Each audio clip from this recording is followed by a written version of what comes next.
नमस्कार दोस्तों, कैसे हैं सब लोग। चलिए हम आ गए आपके साथ कॉस्टिंग का रिवीजन, कॉस्टिंग का फास्ट ट्रैक बैच लेकर exam oriented batch, restart batch, अब जिस नाम से पुकारिए, 100% कॉन्सेप्ट के साथ और सबकी प्रैक्टिस के साथ। क्या पढ़ना है आज? अब तक हम लोगों ने इस बैच में पढ़ा है कॉस्ट शीट और बैच कॉस्टिंग। आज वक्त है किस चीज को पढ़ने का? Job costing. Are you ready? तो चलिए बिना कोई देर सवेर किए हम लोग शुरू कर रहे हैं जॉब कॉस्टिंग।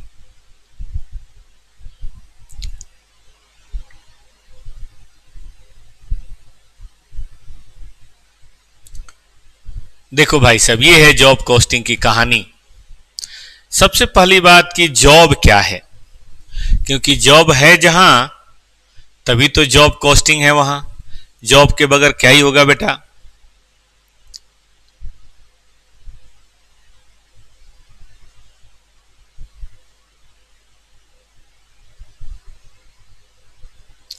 पढ़िए, जॉब कॉस्टिंग बेसिकली एक मेथड ऑफ कॉस्टिंग है which is used in job work. कहां इस्तेमाल करते हैं? जॉब वर्क में इसको इस्तेमाल करते हैं। जॉब वर्क का मतलब क्या है? Production on the basis of customer specification. जैसा कस्टमर कहेंगे वैसा हम बना के दे देंगे, हमारी अपनी कोई चॉइस नहीं है। सुना आपने?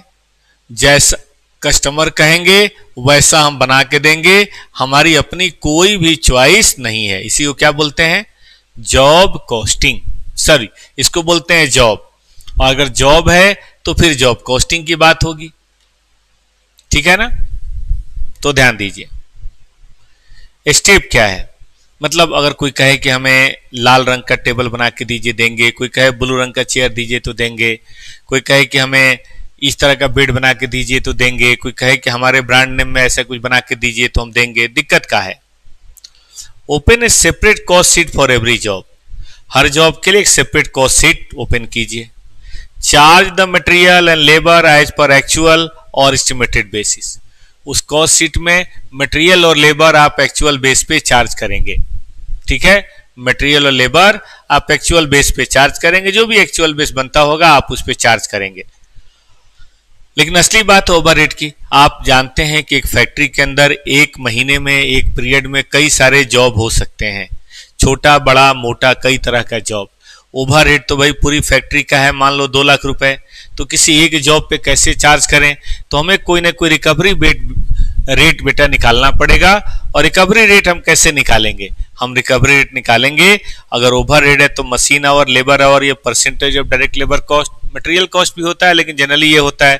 एडमिनिस्ट्रेशन है तो वर्क कॉस्ट, और सेलिंग ओवरहेड है तो percentage of cost of production या कॉस्ट ऑफ गुड्स सोल्ड कह लीजिए। एक ही बात है, जॉब में तो एक ही बात होती है। ठीक है? तो फिर से ध्यान दीजिए सब लोग को ध्यान देना है कि open a separate cost sheet, charge the material labour as per actual basis, overhead recovery rate लेंगे और उसी ओवरहेड रिकवरी रेट के बेसिस पे हम चार्ज कर देंगे। फॉर एग्जांपल 3 रुपए पर मशीन आवर आया मान लेते हैं, और उसमें लग रहा है 10 मशीन आवर, तो 10 मशीन आवर गुने 3, 50 मशीन आवर, 50 मशीन आवर गुने 3, 150 मशीन आवर, 150 मशीन आवर गुने 3। बड़ी सीधी बात है, जिस जॉब में ज्यादा लगे उस जॉब में उसके अनुसार से, जिस जॉब में कम लगे उस जॉब में उसके अनुसार से। फिर प्रॉफिट जोड़िए और सेलिंग प्राइस निकलिए। कहाँ कोई दिक्कत है? जैसा बैच वैसा जॉब। फर्क ये है कि बैच में एक बार में एक ही तरह की बल्क क्वांटिटी बनती है जो बार बार रिपीट भी हो सकती है। बैच में अब की बार बना, अगली बार पता नहीं कभी बनेगा कि नहीं बनेगा, हम कह नहीं सकते हैं। क्या बोलेंगे इसको? इसको बोलेंगे हम batch costing, sorry job costing. वही 5 स्टेप यहाँ है, इसलिए बेटे मैंने यहाँ लिखा था सेम एज बैच कॉस्टिंग। और कुछ कॉन्सेप्ट थोड़े ना इसमें, याद रहेगा बच्चों को। इस तरह का बेटा कॉस्ट शीट बनेगा। मटेरियल लीजिए, लेबर लीजिए, डायरेक्ट एक्सपेंस लीजिए। पढ़ाने में बड़ा मजा आता है कि कॉस्ट शीट आपने पढ़ा, जॉब बैच आपके पास आ गया, बस केवल ओवरहेड का, रिकवरी रेट का ध्यान देना है। फैक्ट्री ओवरहेड जो भी मशीन आवर लेबर आवर का बेस हो plus recovery rate, works cost आ गया, वर्क कॉस्ट में एडमिनिस्ट्रेटिव बात कीजिए, बेस और recovery rate, cost of production की बात कीजिए, फिर सेलिंग और डिस्ट्रीब्यूशन ओवरहेड हो गया, और एक बार सेलिंग और डिस्ट्रीब्यूशन ओवरहेड हो गया तो कॉस्ट ऑफ सेल हो गया, प्रॉफिट जोड़िए सेल आ जाएगा, सेल दिया हो तो profit will be your balancing figure. Profit कैसा होगा? आपका बैलेंसिंग फिगर होगा। ठीक है बच्चों, जल्दी तो नहीं हो गया? जल्दी तो नहीं हो गया? दिमाग में गई बात?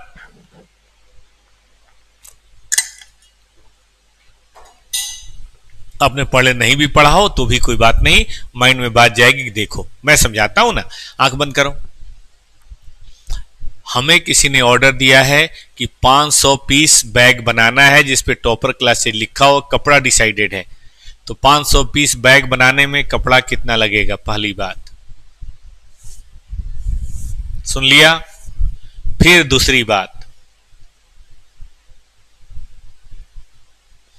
लेबर क्या लगेगा। फिर तीसरी बात, डायरेक्ट एक्सपेंसेस क्या लगेगा। हो गया प्राइम कॉस्ट। मशीन और रेट या लेबर और रेट से रिकवरी रेट पता लगाया। हो गई बात बेटा। एडमिनिस्ट्रेशन जैसे जोड़ना है, परसेंटेज बताएगा, जोड़ दिया, या नहीं है तो कोई बात नहीं। सेल एंड डिस्ट्रीब्यूशन का रिकवरी रेट बताया, जोड़ दिया,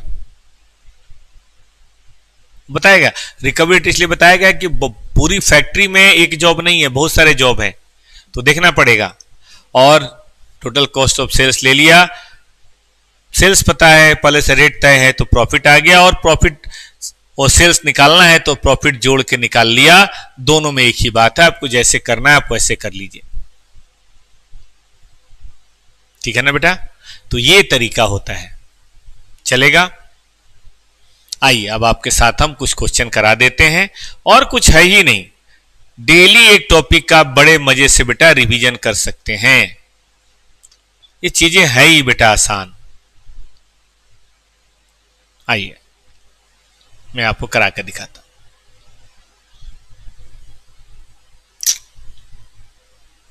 ये देखिए, दुनिया का सबसे आसान क्वेश्चन, इससे आसान कॉस्टिंग को क्वेश्चन हो नहीं सकता। पढ़िए, from the following particular prepare the cost sheet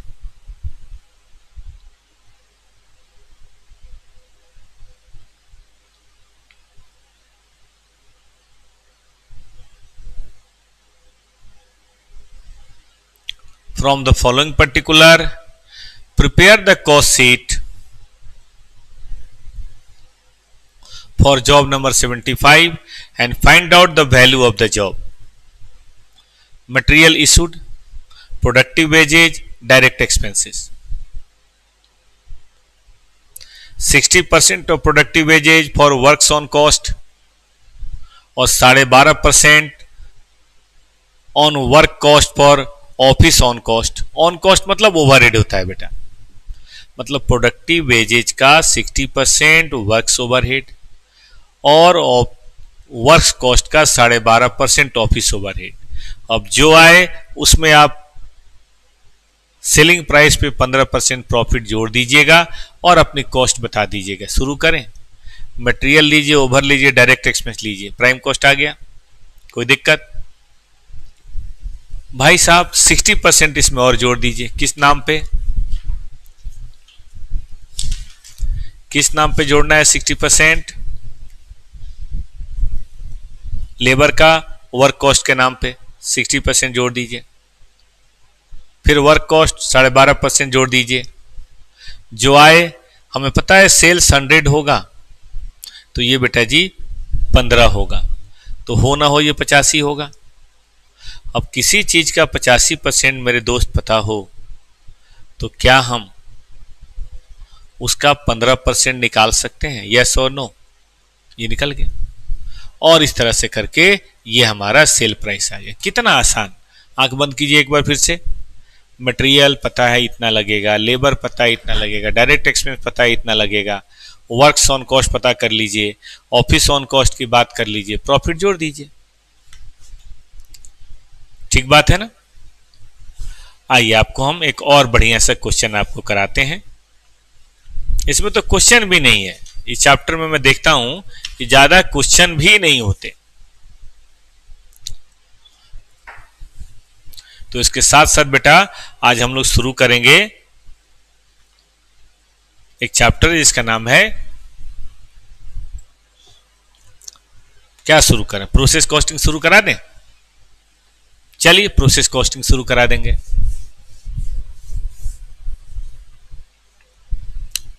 सबने देख लिया?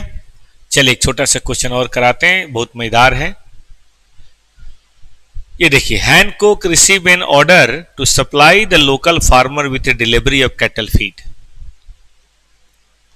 उसमें चलिए ये छोड़ो, ये करो, ये करो, जो दिया हो आपके पास हो वो करिए, नहीं हो क्या करेंगे।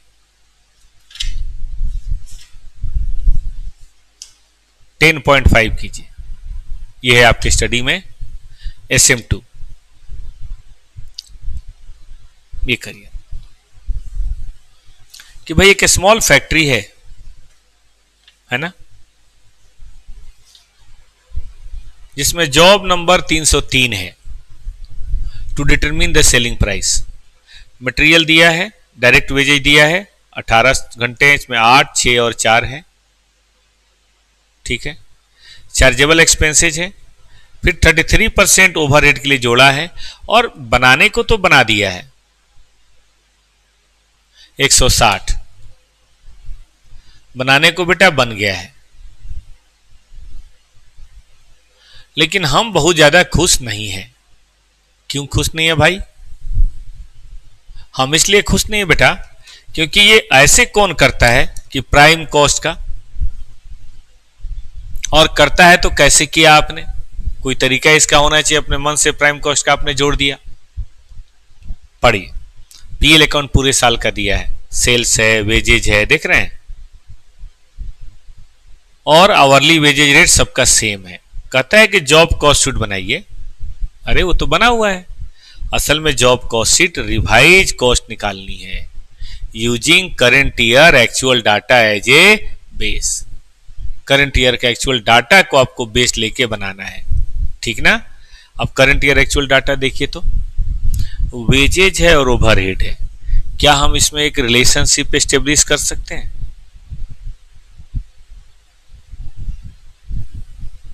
पॉसिबल है बेटा? वेजेज और ओवरहेड का एक रिलेशनशिप हम एस्टेब्लिश कर सकते हैं, क्योंकि और कोई हमारे पास इंफॉर्मेशन तो है नहीं। पॉसिबल है? तो इनका हम एक ओवरहेड रेट पहले आराम से बैठ के निकाल लेंगे, और जब ओवरहेड रेट निकल जाएगा फिर हम कोई बात करेंगे। कैसे निकलेगा बेटा ओवरहेड रेट? आई थिंक 50 पैसे। 50% इसका देखिए, 75% इसका देखिए, 25%, मतलब ऊपर ओवरहेड और नीचे डायरेक्ट वेजेज करके हम परसेंटेज कर लें तो कुछ न कुछ बात तो हो ही जाएगी। ठीक बात है ना, कुछ न कुछ बात तो बेटा हो ही जाएगी। तो यही आपको यहां पे देखना है। चलें शुरू करें। अब आइए, मुझे यहां पे मटेरियल पता है, क्या मैं बेटा अलग अलग लेबर निकाल सकता हूं हर डिपार्टमेंट का? अलग अलग लेबर निकाल सकता हूं, निकलेगा तो 45 ही। तो मैं ना एक रिवाइज कॉस्ट शीट बनाऊंगा जिसमें मटेरियल तो यही लूंगा, लेबर तो यही लूंगा, लेकिन अलग अलग लिखूंगा, और ओवरहेड भी यही लूंगा, और ओवरहेड भी यही लूंगा। सही बात है। चलिए फिर, ये रहा डायरेक्ट मटेरियल, अलग अलग 2.5 रुपए के हिसाब से ये रहा हमारा लेबर, और बाकी चार्जेबल एक्सपेंसेस तो है ही है। लेकिन मेन बात है अब ओवरहेड का। देखो ओवरहेड में पता है डिपार्टमेंट टैक्स में 50% ऑफ वेजेज है, इसमें है 75% और इसमें है 25%। तो क्या बेटा हम कर सकते हैं इसका 75%, देख लीजिए यहां, सॉरी इसका 50%, इन्होंने इसका 75% और इसका 25% आ गया, तो हमारी वर्क कॉस्ट आ गई। अब एक बात यहां देखनी है कि सेलिंग एक्सपेंसेज का भी कोई कॉन्सेप्ट हो सकता है। इसके बेसिस पे करिए तो 10% है, वर्क कॉस्ट का 10% सेलिंग एक्सपेंस है बेटा, वर्क कॉस्ट का 10% है कि नहीं। अब अगर वर्क कॉस्ट का 10% बेटा सेलिंग एक्सपेंस है तो फिर ऐसे सर्कमस्टांसेस में हम यहां पे देख सकते हैं 10% टोटल कॉस्ट आ गया। अब बोला है कि प्रॉफिट भी बताओ कैसे, 20% जोड़ के। तो टोटल कॉस्ट में बेटा जी 20% जोड़ दीजिए, ये रहा टोटल कॉस्ट जिसमें हमने 20% जोड़ देना है और बन गया 100%। बन गई बात 189.76। पॉसिबल है, कर सकते हैं।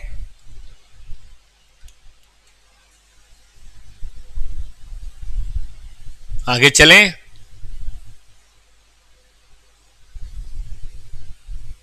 तो इस तरह से आप अपनी जॉब कॉस्टिंग की बातें कर सकते हैं। एक दो क्वेश्चन और स्टडी में, ज्यादा है भी नहीं और ज्यादा आता भी नहीं है, आप उसको प्यार से देख लीजिएगा। फिर हम लोग कोई दिक्कत होगी तो उसको भी चेक करेंगे। तो इस तरह से छोटा क्वेश्चन है, जल्दी हो गया, समय बहुत है, समय वेस्ट नहीं करना चाहिए।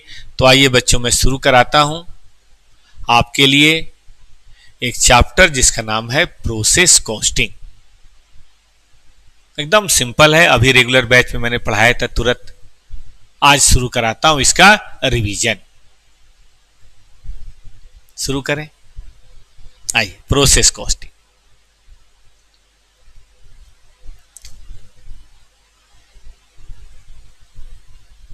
देखिए बेटा, यह है हमारा प्रोसेस कॉस्टिंग।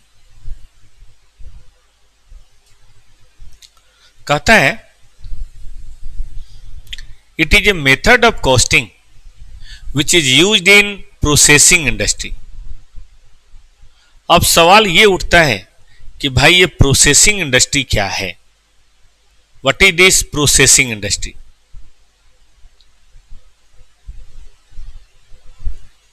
प्रोसेसिंग इंडस्ट्री का मतलब कि जहां जो माल है ना बेटा, वो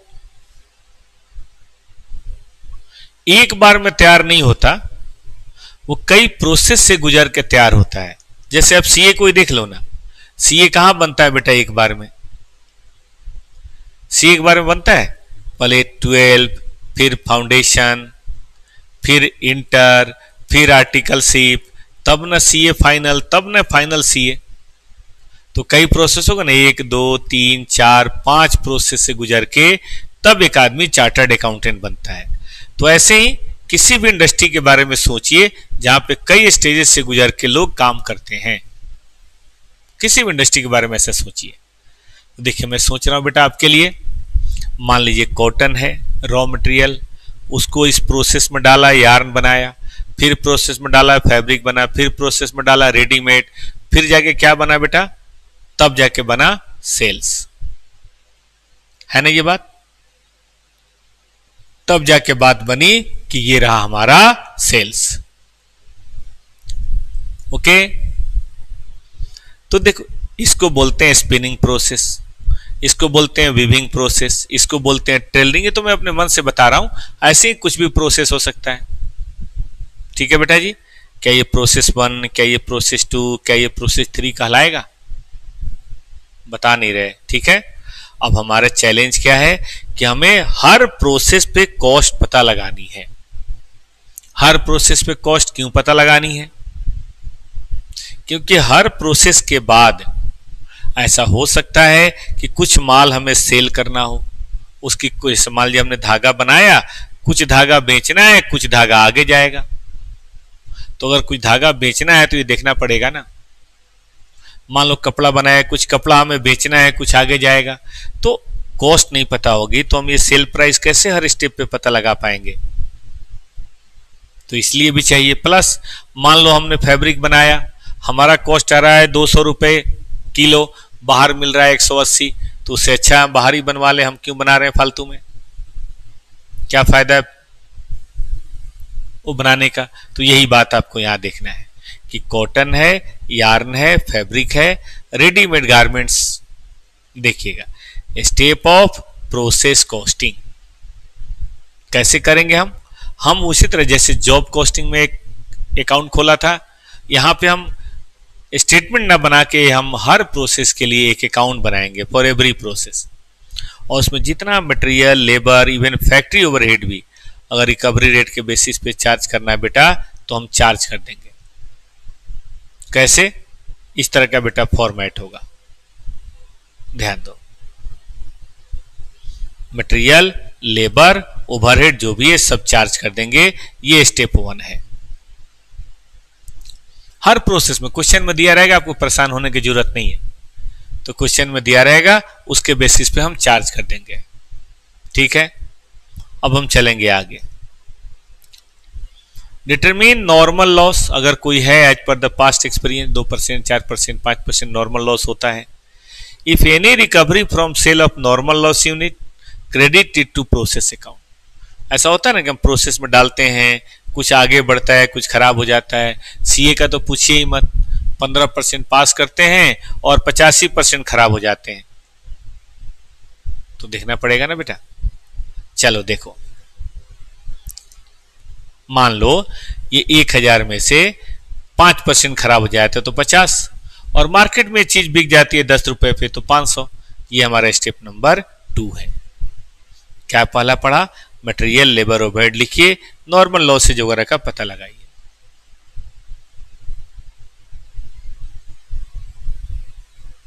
ठीक है बेटा, अब आइए आगे बढ़ते हैं।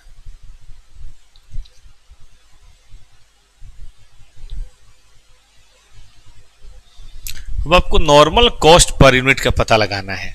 कैसे लगाएंगे? टोटल कॉस्ट लीजिए, उसमें से नॉर्मल लॉस जो यूनिट आपका रियलाइज हुआ उसको माइनस कीजिए। टोटल यूनिट लीजिए, उसमें से नॉर्मल लॉस यूनिट को माइनस कीजिए। मतलब टोटल कॉस्ट में जो नॉर्मल लॉस रियलाइजेशन है उसे माइनस करना है, टोटल यूनिट में जो नॉर्मल लॉस यूनिट है उसे माइनस करना है।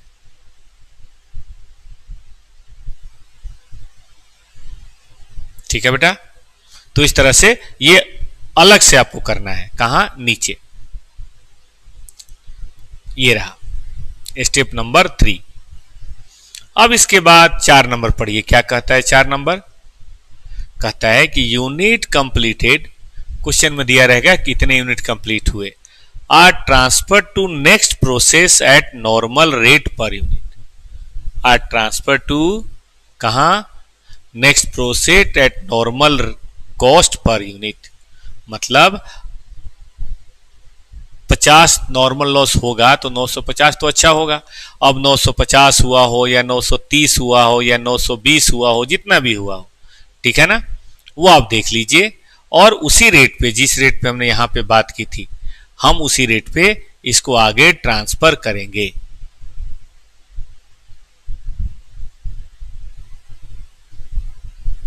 ठीक है बेटा, उसके बाद हम पता लगाएंगे कि क्या ये टैली हो रहा है। अगर ये टैली हो गया तो बड़ी अच्छी बात है, नहीं हो रहा तो बेटा ये एबनॉर्मल लॉसेज हैं। सुना बच्चों ने? नहीं हो रहा तो ये एबनॉर्मल लॉसेज है। आप एबनॉर्मल लॉसेज बैलेंसिंग फिगर के रूप में पता लगाएंगे।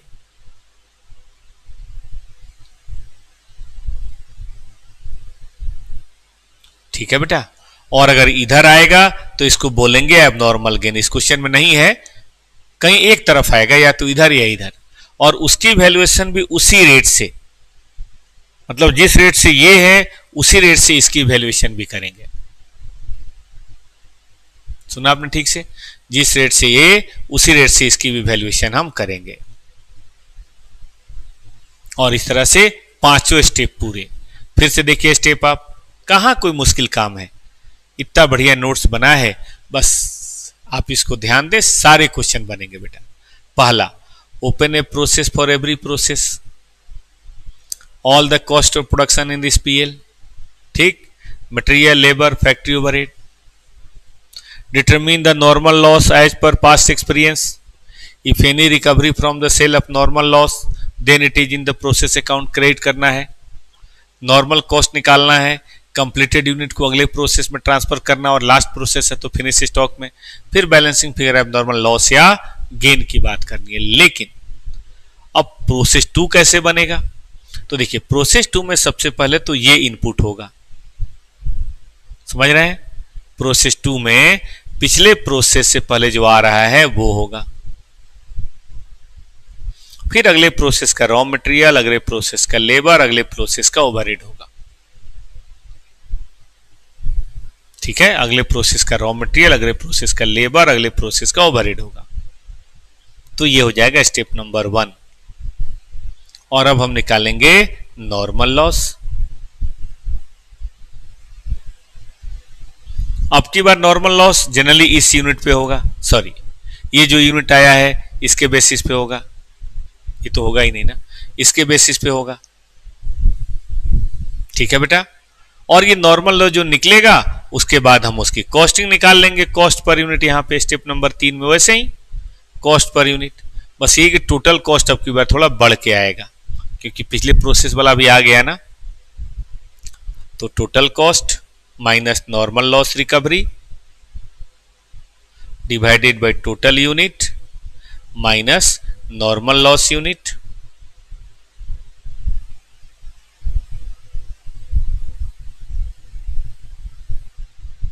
ठीक है ना बेटा, और इस तरह से आपकी सारी बातें हो जाएंगी।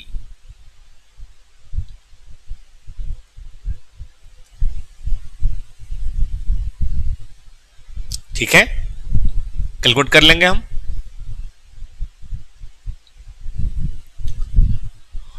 उसके बाद जितना भी यूनिट उसी तरह से नेक्स्ट प्रोसेस में जाना है, ये दिया रहेगा, आप कुछ टेंशन नहीं लेनी। और जो बचेगा अब लास्ट प्रोसेस से तो फिनिश स्टॉक भी हो जाएगा, नहीं तो नेक्स्ट प्रोसेस जो बचेगा वो एबनॉर्मल लॉस इधर या एबनॉर्मल गेन इधर। इसी तरह से थर्ड फोर्थ जो भी प्रोसेस है करते जाइए। लास्ट प्रोसेस के बाद हम कहां पहुंचा देंगे? फिनिश स्टॉक में, क्योंकि और अब प्रोसेस तो करना है नहीं। तो लास्ट प्रोसेस के बाद चीजें चली जाएंगी फिनिश स्टॉक में। कुछ इस तरह का बेटा बनेगा फिनिश स्टॉक अकाउंट। ये देखिए, पहले से हो सकता है ओपनिंग हो, लास्ट प्रोसेस से कुछ आएगा यूनिट और उसका अमाउंट। अब इसमें से मान लीजिए 500 है, ये 15,000 है, तो अब कितना इसमें से सेल हुआ क्वेश्चन बताएगा बैलेंसिंग फिगर क्लोजिंग स्टॉक, या क्लोजिंग स्टॉक बताएगा तो बैलेंसिंग फिगर से। लेकिन अगर इसका रेट 10 रुपए और इसका रेट 12 रुपए है तो एक बात आएगी कि फीफो लेना है या वेटेड एवरेज लेना है। फीफो लेना है तो पहले इसकी वैल्यूएशन करेंगे, बचा हुआ यहां, और ये यहां आएगा, और एवरेज होगा तो सबको जोड़ के और तब इसके हिसाब से हम इसकी वैल्यू भी करेंगे और इसकी वैल्यू भी करेंगे, बिल्कुल कॉस्ट शीट की तरह। कॉस्ट शीट से बिल्कुल भी अलग नहीं करना है।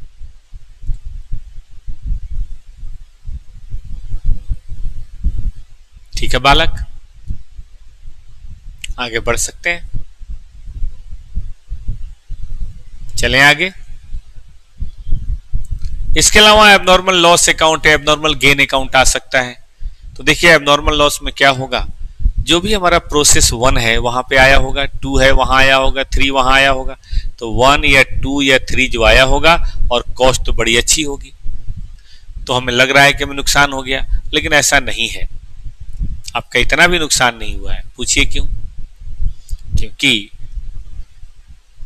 नॉर्मल लॉस के रूप में तो बिकेगा, तो हम इन यूनिट्स को यहाँ पे नॉर्मल लॉस का जो भी रेट होगा उस रेट पे बेच देंगे।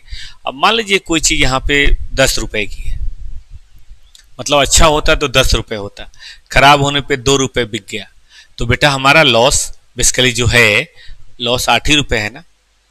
ध्यान से देखो, कोई चीज अच्छी होती, कैलकुलेटर बढ़िया होता, खराब हुआ है मानते लेकिन बढ़िया होता तो 100 का बिकता, खराब होने पर भी 2 और 5 रुपए का बिक जा रहा है, तो मेरा लॉस कितना है बेसिकली 100, 5 रिकवर, 95 लॉस है ना। तो हम 95 ही पीएल अकाउंट में ट्रांसफर करेंगे, पूरा 100 ट्रांसफर करने की जरूरत नहीं है। और उसी तरीके से जो एबनॉर्मल गेन हुआ है, मतलब एक ऐसी चीज जो खराब होनी चाहिए थी लेकिन अच्छा हो गया है। सुना आपने, खराब होनी चाहिए थी लेकिन अच्छा हो गया है, कोई बात नहीं।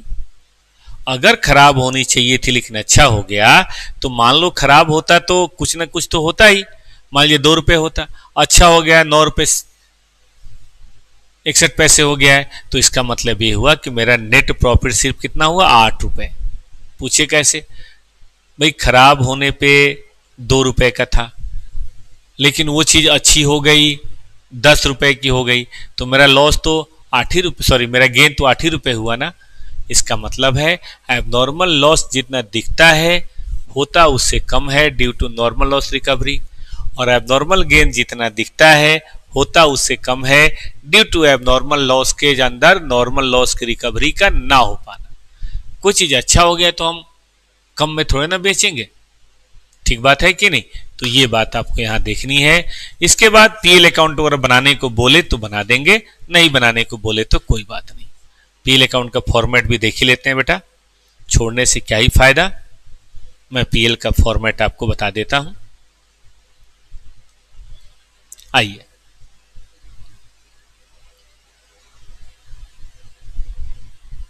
पीएल का फॉर्मेट कैसे होगा, ये देखिए पीएल।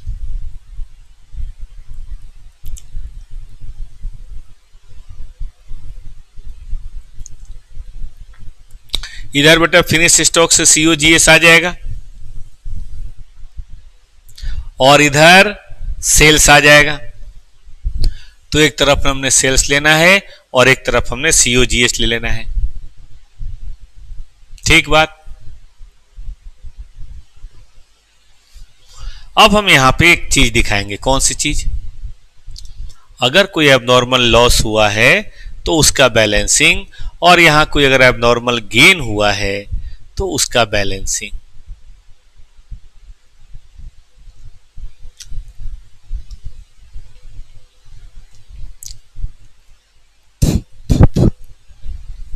ठीक है बेटा। इसके अलावा अगर कोई ऐसा एक्सपेंस है जो प्रोसेस में नहीं चार्ज हुआ, एडमिन एंड सेलिंग, तो बेटा वो ले लेंगे जो कॉमन होगा, और जो आएगा वही हमारा इस पीरियड का प्रॉफिट या लॉस आएगा। ऑफ कोर्स ये ऑपरेटिंग प्रॉफिट होता है क्योंकि इसमें टैक्स की बात नहीं होती, कॉस्टिंग के अंदर टैक्स का, इंटरेस्ट का, इन सब का बाजार नहीं होता, तो ये बेसिकली ऑपरेटिंग प्रॉफिट ही होता है। ठीक है दोस्त, तो ये तरीका है हम प्रोसेस कॉस्टिंग की बातें कर सकते हैं। ये है पहला पार्ट। तो चलिए पहले पार्ट की थोड़ी प्रैक्टिस करा देता हूं, दूसरा पार्ट फिर हम अगली बार करेंगे। आइए, दूसरा पार्ट कल कर लेंगे, खत्म हो जाएगा कल। याद रखिए बेटा, इस क्लास का जो रोज 4:30 बजे से 6 बजे तक होती है, ऑब्जेक्ट सब लोग क्लियर रखिए। ऑब्जेक्ट है आपके सभी कॉन्सेप्ट का, कॉस्टिंग के जितने भी चैप्टर्स हैं उनके सभी कॉन्सेप्ट का एक बढ़िया रिवीजन, और उम्मीद करते हैं मैं कर रहा हूं। बाकी आप कमेंट करके बताइए आपके लिए कितना फायदेमंद है। जब भी आप वीडियो देखें तो बताएं, लाइव देखें तो और अच्छी बात है। और फिर उसके बाद हर कॉन्सेप्ट की थोड़ी सी प्रैक्टिस में करवा देता हूं, लेकिन इसको मजबूत करने के लिए आपको और क्वेश्चन की प्रैक्टिस करनी चाहिए, तभी तो जनवरी में रिजल्ट आएगा। तो अगर जनवरी में रिजल्ट चाहिए तो ये काम तो बेटा आपको करना पड़ेगा। चलें आगे, चलिए देखिए बेटा एक क्वेश्चन देखिए।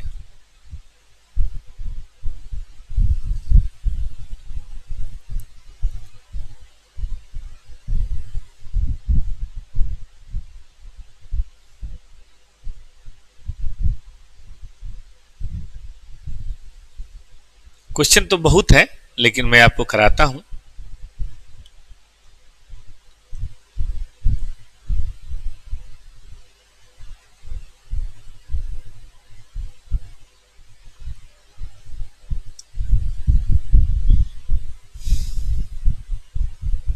क्वेश्चन नंबर 6.3, जो स्टडी मटेरियल का भी बेटा 6.3 है, वो स्टडी में भी 6.3 है।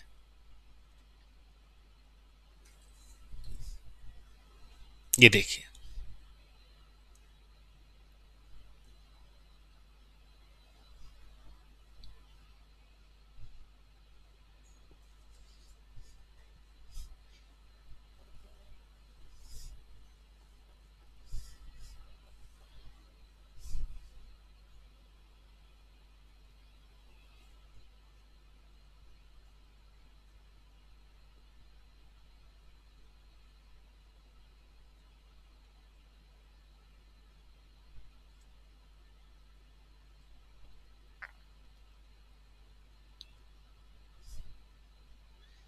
इसका एक प्रिंट आउट निकाल के एक फाइल बना के मुझे दीजिए।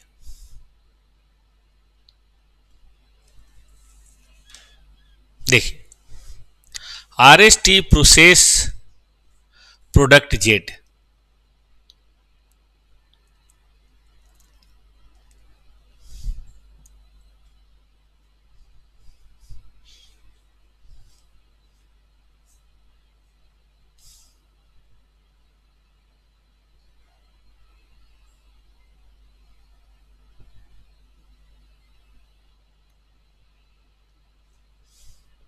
थ्रू टू डिस्टिंक्ट प्रोसेस, दो डिस्टिंक्ट प्रोसेस है बेटा, एक नहीं बल्कि दो डिस्टिंक्ट प्रोसेस है।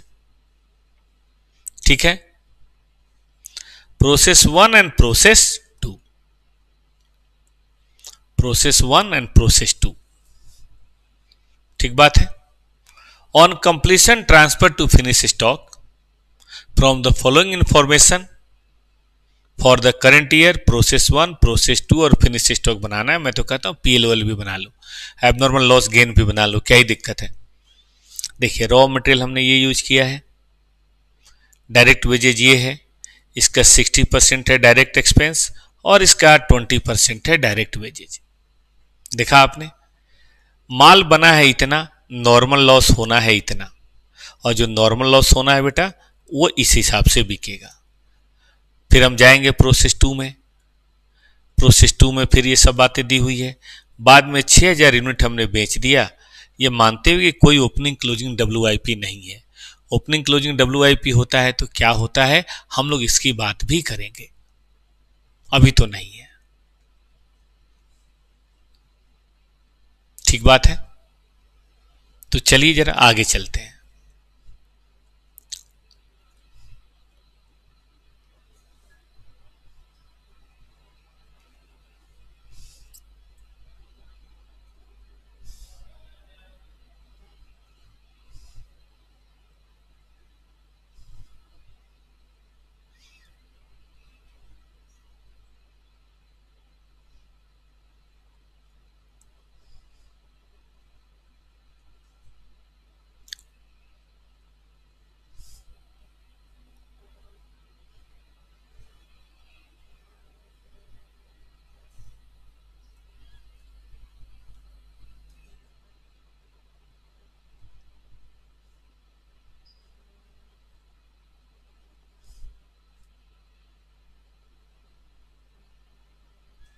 आइए बेटा देखते हैं।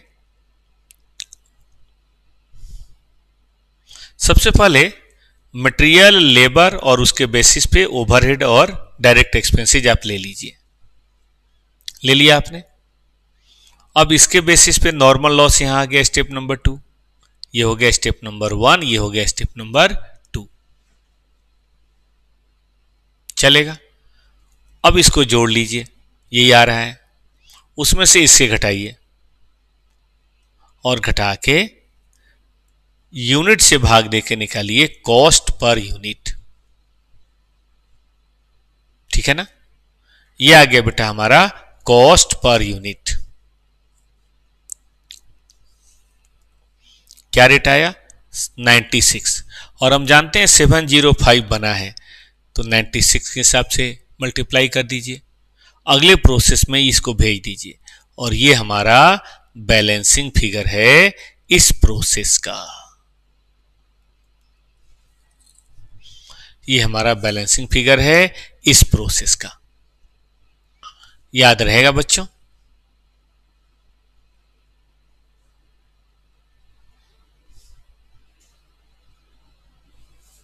आगे चलें। अब प्रोसेस 2 में कैसे होगा, ध्यान से देखिए सब लोग।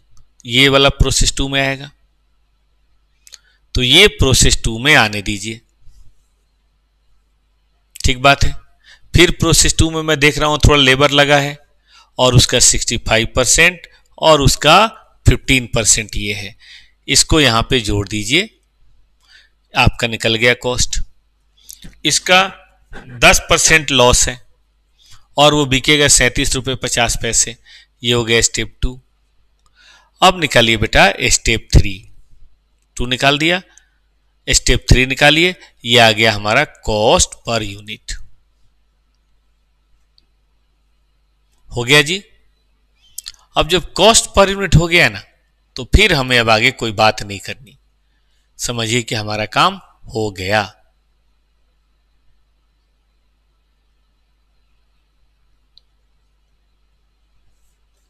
ठीक है ना, हमारा काम हो गया। अब यहां आइए, जो बना उसे फिनिश स्टॉक में ट्रांसफर कर दीजिए। क्वेश्चन में दे रखा है 6525 यूनिट, रेट उसका वही रखिएगा। ये हो गया स्टेप 4। एकदम स्टेप को फॉलो कीजिए। ये बैलेंसिंग फिगर इधर भी आ सकता है, इधर भी आ सकता है, जिधर भी आए। इधर आए तो गेन, इधर आए तो लॉस। इधर आए तो गेन और इधर आए तो क्या बोलेंगे बेटा, हम उसे बोलेंगे लॉस।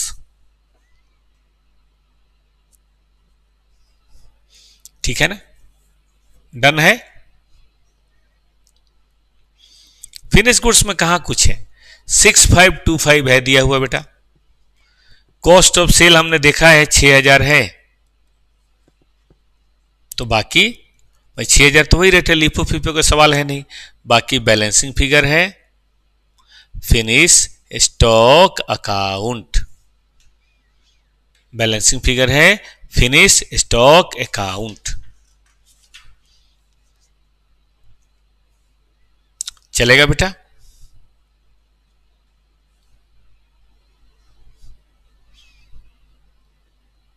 आगे बढ़े। अब हमें एबनॉर्मल लॉस से गेन अकाउंट बनाना चाहिए और तब जाके ये बनेगा। इन्होंने यही बना दिया है, कोई बात नहीं। आइए देखिए, कॉस्ट ऑफ सेल यहां से ले लिया। सेल हमें क्वेश्चन में दे रखा है कि 15% जोड़ के लेना है, तो कॉस्ट में 15% जोड़ के ले लिया सेल।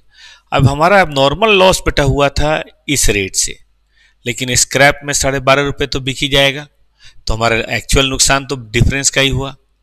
हमारा अब नॉर्मल गेन हुआ है 140 का, लेकिन स्क्रैप भी होता तो 37 रुपये 50 पैसे तो होता, तो हमारा नेट गेन हुआ है ये, और ये रहा हमारा प्रॉफिट या लॉस। वैसे हम अलग से एबनॉर्मल लॉस या गेन बना लें तो कोई दिक्कत की बात नहीं है, ऐसा बनाया जा सकता है।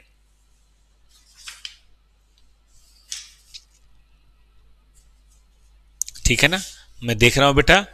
इसी तरह के और ढेर सारे क्वेश्चन हैं जिनको आप देखेंगे। अगर आपने हमारा स्टडी मटेरियल डाउन कर लिया है तो फिर डाउनलोड कर लिया है तो 6.7 तक देख लीजिएगा। क्या नहीं बनाना है अभी आपको, इक्विवेलेंट प्रोडक्शन नहीं बनाना है। इक्विवेलेंट प्रोडक्शन का हम बताएंगे, तब उसके हिसाब से बात करेंगे। एक दिन में प्रोसेस कॉस्टिंग खत्म नहीं होना चाहिए।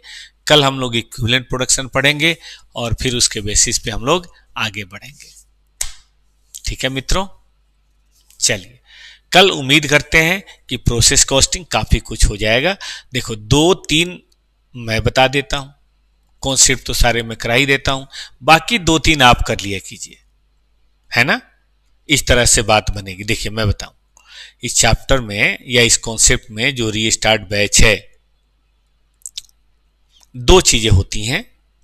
एक होता है कॉन्सेप्ट और एक होती है प्रैक्टिस। ठीक है ना बेटा, कॉन्सेप्ट 100% फ्रॉम माई साइड और हर कॉन्सेप्ट पे प्रैक्टिस हमारे साइड से। हर कॉन्सेप्ट पे प्रैक्टिस, लेकिन एक्स्ट्रा प्रैक्टिस किसके साइड से होगा, ये होगा आपके साइड से, फ्रॉम योर साइड। और इसमें कोई भी दिक्कत आएगी हम उसे बताएंगे, और फिर भी अगर ज्यादा दिक्कत आ रही है तो आप एक रेगुलर बैच है टॉपर्स का, ये यूट्यूब पे अवेलेबल नहीं है बेटा, रेगुलर बैच है, आप इसको सब्सक्राइब कर सकते हैं। और कुछ नहीं, सिर्फ 1100 रुपीज है पर सब्जेक्ट। कहां मिलेगा, टॉपर्स के ऐप पे। टॉपर्स ऐप पे आप जाएंगे, टॉपर क्लासेज ऐप पे, और वहां पे जाके आप बड़े आराम से इसको सब्सक्राइब कर लीजिए और आराम से रेगुलर बैच में A to Z क्वेश्चन आराम से बेटा पढ़ाया गया है, उसको देखते हुए अपनी प्रैक्टिस कर लीजिए। तो थोड़ा प्रैक्टिस आप करें, थोड़ा हम करें, और 100% कॉन्सेप्ट हम बताते रहें। दोनों लोग मिलके एकदम कंप्लीट करें जनवरी 2026, ना भूतो ना भविष्य तो। ना तो अब पहले करना है ना देर करना है। इस तरह से हम अपनी बातें कर लेंगे और दोनों सब्जेक्ट 3 से 4 अकाउंट आपने आज देखा, हम लोगों ने पढ़ा इन्वेंट्री वैल्यूएशन। AS2 आज हम लोगों ने कंप्लीट किया जिससे 5 नंबर का क्वेश्चन आता है। और 4:30 से 6 बजे तक कॉस्टिंग। और जैसे ही बेटा कॉस्टिंग खत्म होगा हम लोग यहां पे क्या कर लेंगे, FM। इस तरह से 250 नंबर 2.5 घंटे में बेटा 3 महीने मुझे दीजिए। हाफ सितंबर दीजिए, अक्टूबर दीजिए, नवंबर दीजिए और दिसंबर दीजिए। बढ़िया से आप काम कंप्लीट भी करा देंगे, फिर उसके बाद मैराथन रिवीजन भी करा देंगे। दिमाग पे बार बार पट्टी जाएगी। एग्जाम में 100% क्वेश्चन बनना ही बनना है। बस डिसिप्लिन हमारी होनी चाहिए कि हम रेगुलर क्लास करें, डिसिप्लिन आपकी होनी चाहिए कि रेगुलर क्लास करें। किसी कारण से आपका छूट जाए तो कोई बात नहीं, जैसे ही मौका मिले तुरंत क्लास देख लिया कीजिए। और दूसरी डिसिप्लिन, प्रैक्टिस होनी चाहिए। ठीक है ना, प्रैक्टिस होनी चाहिए, उसके बगैर बेटा बात नहीं बनेगी। तो आज के लिए बस इतना ही। आपके लिए होमवर्क प्रोसेस कॉस्टिंग के बचे हुए क्वेश्चन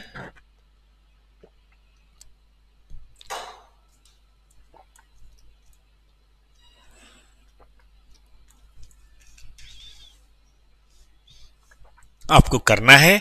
इक्विवेलेंट प्रोडक्शन और इंटर प्रोसेस प्रॉफिट नहीं करना, उसके बारे में हम बात करेंगे तो कल करेंगे। ठीक है ना, धन्यवाद। कल 3 बजे विद अकाउंटिंग स्टैंडर्ड 10 अकाउंट की क्लास।